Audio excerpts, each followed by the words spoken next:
오늘은 9월 13일 느헤미야 7장 61절부터 73절까지입니다. 61절이에요. 델멜라와 델하르사와 그룹과 앗돈과 임멜로부터 올라온 자가 있으나 그들의 종족이나 계보가 이스라엘에 속하였는지는 증거할 수 없으니, 이제 그 1차 포로 귀환의 계보 마지막 부분에 있어서 61절을 보게 되면 출처가 좀 불명한, 계보가 좀 불확실한 사람들이 나와요. 여기 보니까 델멜라, 데라스와 그룹, 앗돈, 임멜, 여기서부터 온 사람들이 있는데, 이 지역에서 온 사람들이 있는데 이 사람들의 조상이 불명확한 거예요. 그리고 이 사람들이 도대체 어떤 사람인지 사람들한테 물어봐도 잘 모르는 거예요, 이 사람들이. 그래서 이 사람들을 우리 유대 공동체에 넣을 것인지 말 것인지를 느헤미야는 고민을 합니다. 그 일단은 보류를 하게 됩니다. 왜냐하면 지금 어떤 걸 느낄 수가 있냐면, 유대 공동체가 하나님을 향한 믿음과 말씀의 공동체로 세우고자 하는 확고한 느헤미야의 마음이 느껴져요. 그러니까 이 사람들이 혹시 유대인이 아니라 이방인이라면 이방인적 요소를 갖고 이방인의 신을 섬길 수가 있을 거 아닙니까?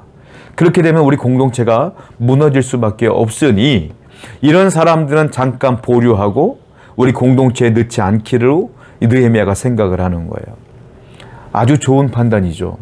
왜냐하면 구약 성경의 역사를 보게 되면 이방인들을 받아들임으로 말미암아 그들의 우상 숭배에 빠져서 유대 땅들이 전부 다 황폐해지는 것, 영적으로 그들을 따라가는 것들을 많이 봤지 않습니까? 그런 요소들을 처음부터 경계하는 것이죠. 믿음에 대한 확고한 의지와 더불어 아주 신중하고 세심한 주의를 요하는 이 느헤미야의 모습을 보면서 건강한 공동체는 바로 이런 것들이 필요하다는 걸 깨달았어요. 건강한 공동체는요, 항상 진지하게 신중을 기해야 된다는 거예요. 그러니까 사람들이라고 다 좋다가 아니라 요즘은 이단들이 너무 많다 보니까, 잘못된 신앙을 가진 사람이 너무 많다 보니까 항상 경계해야 될 것도 필요하다. 그렇다고 늘 경계만 하면 사랑이 없는 공동체가 될 수밖에 없으니까 이거를 잘 지혜롭게 조율하는 것들이 필요한데, 하나님께 그래서 공동체는 기도할 수밖에 없고요, 하나님께 물을 수밖에 없는 것이죠. 항상 이렇게 우리 공동체가 건강한 공동체가 되기 위해서 서로 노력하고 기도해야 될 줄로 믿습니다. 63절입니다. 제사장 중에는 호바야 자손과 학고스 자손과 바르실레 자손이니, 바르실레는 길르앗 사람 바르실레의 딸 중에 하나로 아내를 삼고 바르실레의 이름으로 불린 자라. 이 사람들은 계보 중에서 자기 이름을 찾아도 찾지 못하였으므로 그들을 부정하게 여겨 제사장의 직분을 행하지 못하게 하고, 스스로 이 포로 귀환한 사람들 중에서 내가 원래 제사장이요 라고 하는 사람도 있었어요. 자기가 제사장이라고 스스로 말하는 사람들이 있었는데, 그들의 계보를 보니까 호바야 자손, 학고스 자손, 바르실레 자손인데, 바르실레는 이해가 돼요. 그런데 이 사람들이 어떤 사람이냐면 바르실레의 자손들 중에서 딸이 있을 거 아니에요. 그 딸과 결혼한 누군가 그 사위쯤 되는 것 같아요. 그런데 그 사람들의 그 가족들을 보니까 누군지 모르겠는 거야. 근데 자기들이 제사장이라는 거죠. 그러니까 이것도 느헤미야가 볼 때는 바로 제사장 직분을 감당케 하기가 좀 어려운 거예요. 왜냐하면 제사장이 누굽니까? 하나님과 사람 사이에 있는 중보자 역할을 감당하는 거잖아요. 사람들의 죄를 대신 지고 희생 제사를 드려주는 사람들이 제사장 아닙니까? 아무나 세울 수가 없는 거예요. 확실하게 하나님께서 세우신 레위지파 사람들 중에서 이 거룩한 일들을 감당해야 될 것 아니겠습니까? 그래서 이 느헤미야는 확실한 원칙과 기준을 갖고 그들을 받아들이지 않는 거예요.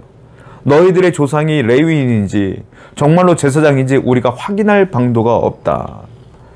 그런데 만약에 너희들이 제사장으로 들어온다면 잘못된 제사장이 될 거 아니냐. 그럼 북이스라엘의 여로보암 같은 죄를 우리가 지을 수밖에 없으니 너희들은 지금 제사장 직분을 감당할 수 없다. 확인되지 않았기 때문이다 라고 말하는 것이죠. 그렇습니다. 여러분들, 우리가 사람을 교회에서 일꾼을 세우고 사람들을 세워요. 그렇지 않습니까? 그런데 사람들을 세울 때 조심해야 될 게 있다는 거예요. 이러한 원칙과 기준이 있어야 되고, 특별히 이런 제사장 직분을 감당하는 중요한 일들을 감당하는 분들인데 아무나 세울 수는 없잖아요. 철저하게 기도하고 확인해보고 하나님께 물어야 된다는 거예요. 그래서 그 잘못된 사람들이 리더가 됐을 때 교회가 풍비박산이 나고 어려움이 생긴다라는 것입니다. 일꾼을 세울 때는 그래서 신중해야 된다라는 것이죠.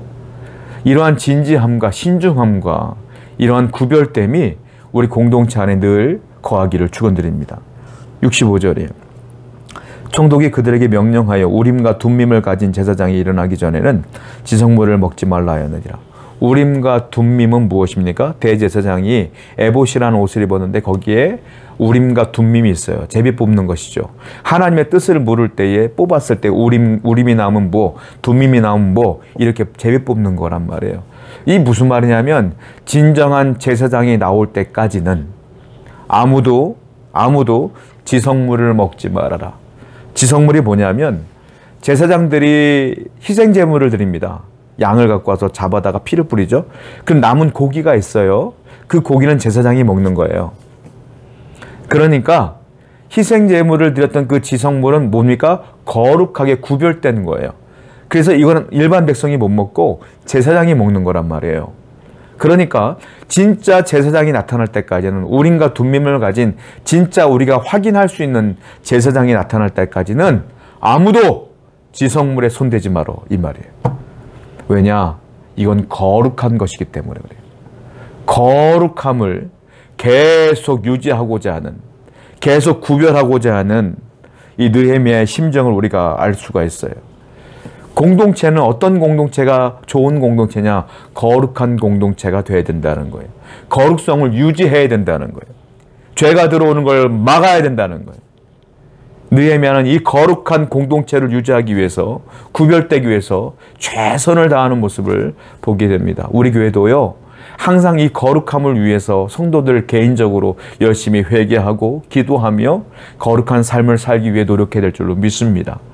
그래서 우리 공동체 모두가 이 거룩함을 구별됨을 계속 유지해 나가는 좋은 공동체가 되기를 축원드립니다.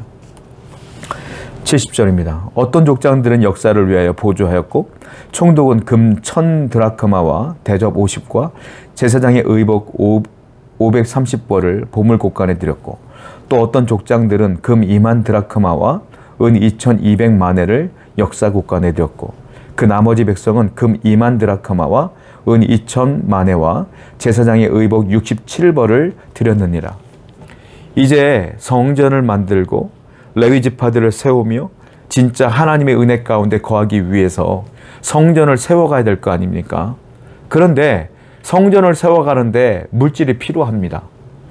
그래서 이 사람들이요 자발적으로 자기의 재정을 다 하나님께 드리며 헌신하는 걸 보게 돼요. 먼저 총독이었던 느헤미야가 금 1000 드라크마를 바치고 대접 50을 바치며 제사장 의복 530벌을 바쳐요. 그랬더니 이제 리더들, 족장들이요 금 2만 드라크마와 은 2200만회를 드려요. 백성들이 가만히 있느냐? 백성들도 드려요. 백성들은 그 2만 드라크마와 은 2000만회를 드리고 제사장 의복 67벌을 하나님께 드리는 거예요. 총독부터 시작해서 리더들, 모든 백성이 하나님의 성전을 세우기 위하여 모든 것들을 헌신하며 드리는 것들을 보게 돼요. 자신들의 재정을 드리는 거예요. 한마디로 말하면 지금 이스라엘 유대 공동체는 어떤 공동체냐? 헌신의 공동체다라는 겁니다. 교회가 교회다워지고 교회가 세워지려면 재정이 있어야 돼요. 그 재정을 이 성도들이, 이 백성들이 자발적으로 감사하는 마음으로 드리더라. 그래서 교회가 든든히 서가고 이 백성들은 하나님의 은혜 가운데 머물게 되는 놀라운 일들이 벌어지는 것이에요. 교회는 성도들의 헌신으로 세워지는 거예요. 물질의 헌신, 시간의 헌신, 마음의 헌신. 그 헌신은 하나님께서 다 받으실 것이고 하나님께서 우리에게 대신 은혜를 주실 것이며 부족한 부분들은 하나님이 채워주시는 역사가 나타나게 될 줄로 믿습니다.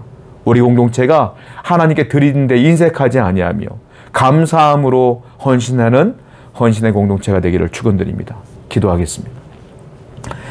하나님 아버지 감사합니다. 항상 교회 공동체가 거룩함을 유지하기 위해서 확고하게 신중하게 나아갈 수 있도록 인도하시고 하나님께 헌신하는 일에 게을리하지 아니하며 충성봉사할 수 있는 모든 성도 되게 해주시옵소서. 예수님의 이름으로 기도드렸습니다. 아멘.